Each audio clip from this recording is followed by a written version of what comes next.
নির্বাচন নিয়ে একটি ধূম্রজাল সৃষ্টির চেষ্টা চলছে বলে অভিযোগ করেছেন বিএনপির ভারপ্রাপ্ত চেয়ারম্যান তারেক রহমান। বৃহস্পতিবার সকাল 10টার পর জাতীয় সংসদ ভবনের এলডি হল প্রাঙ্গণে দলটির বর্ধিত সভায় ভার্চুয়ালি যুক্ত হয়ে তিনি কথা বলেন। তারেক রহমান বলেন, জাতীয় নির্বাচনের আগে স্থানীয় নির্বাচনের কথা বলে দেশের পরিস্থিতি ঘোলাটে করার চেষ্টা হচ্ছে। শেখ হাসিনার ফ্যাসিবাদকে পুনর্বাসনের একটি প্রক্রিয়া, জাতীয় নির্বাচনের আগে স্থানীয় নির্বাচন। তবে এই ফাঁদে বিএনপি পা দিতে পারে না, পা দেবে না।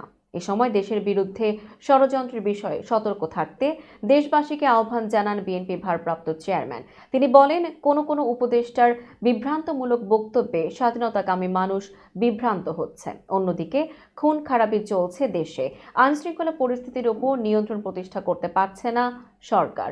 দ্রব্যমূল্যের লাগামহীন গতিও তারা নিয়ন্ত্রণে ব্যর্থ।